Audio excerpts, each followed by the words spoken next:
నాగార్జున గారు రేపటి నుంచి బిగ్ బాస్ ఖచ్చితంగా చూస్తారు. ఎందుకంటే ఆ టాస్క్ ఏదైతే చూసారో అది బాగా నచ్చేసింది నాకు సార్. ఏంటి ఇంత కష్టపడతారా, ఇలా ఆడతారా, ఇదేదో భలే ఉంది అని నాకు సార్ అలా చూస్తూనే ఉన్నాడు. ఖచ్చితంగా రేపటి నుంచి నాకు సార్ బిగ్ బాస్ చూస్తాడు, స్క్రిప్ట్ ఫాలో అవ్వడు. హాయ్ ఫ్రెండ్స్, నా పేరు Venkatesh. Welcome to YouTube channel Chillbro updates 2.4. First వీడియోకి లైక్ కొట్టండి, అలాగే హైప్ బటన్ మీద ప్రెస్ చేయండి. ఇంకా సబ్స్క్రైబ్ చేసుకోకపోతే సబ్స్క్రైబ్ చేయండి. టాస్క్ అయితే కెప్టెన్సీ టాస్క్ నెక్స్ట్ లెవెల్లో జరిగింది. టాస్క్ అయితే స్టార్ట్ అయింది. 4 మెంబర్స్ ఆడారు.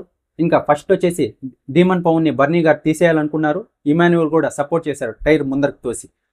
ఆ తర్వాత వచ్చేసి డీమన్ పవన్ని తీసేయలేకపోయాడు, అందుకే మనీష్ దగ్గరికి వచ్చారు. ఇక్కడ మనీష్ అలాగే బర్నీ గారు అయితే నెక్స్ట్ లెవెల్లో గేమ్ ఆడారు.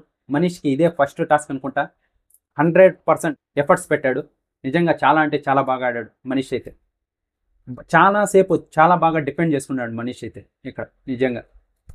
ఇంకా బర్నీ గారు కూడా చాలా బాగా ఆడారు. ఆ తర్వాత వచ్చేసి ఇద్దరు అవుట్ అయిపోయారు ఫస్ట్ రౌండ్లో. ఇంకా సెకండ్ రౌండ్లో ఇమాన్యువల్ అలాగే డీమన్ పవన్ నిజంగా భలే ఆడారు. ఇమాన్యువల్ అయితే చాలాసేపు పోరాడాడు డీమన్ పవన్తో, కానీ డీమన్ పవన్ పట్టు వదలలేదు. ఆ తర్వాత టైర్ తీసుకువెళ్ళి స్విమ్మింగ్ పూల్ వేసాడు. ఇక్కడ రీతు చెప్పింది నాకు కూడా బాగానే అనిపించింది. ఎందుకంటే అక్కడ ఆ టైర్ ఉంటే ఎప్పుడో ఒకసారి బాక్స్లో పెట్టేస్తాడు డీమన్ పవన్.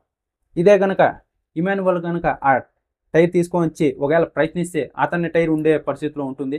ఒకవేళ అతని దగ్గర టైర్ లేదంటే ఇతను ఏదో గ్యాప్లో పెట్టేస్తాడు. అందుకే రీతు ఇక్కడ చెప్పింది ఇమాన్యువల్ మంచి కోసమే, కానీ ఇమాన్యువల్ వినలేదు.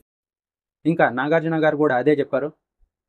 సంచాలక్ ఎందుకు చెప్తుందో ఆలోచించు, పోయి తెచ్చుకొని. ఆ తర్వాత పోయి తెచ్చుకున్నాడు.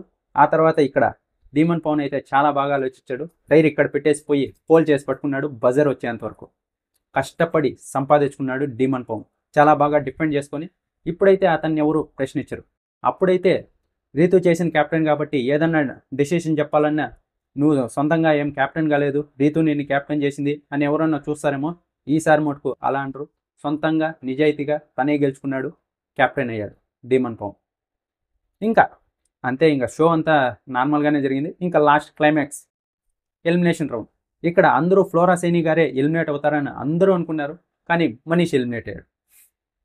మనీష్ ఎలిమినేట్ అయిన దానికి అందరూ హౌస్ మేట్స్ అలాగే ఫ్లోరా గారు అయితే నెక్స్ట్ లెవెల్ షాక్. ఇంకా హౌస్ మేట్స్ కూడా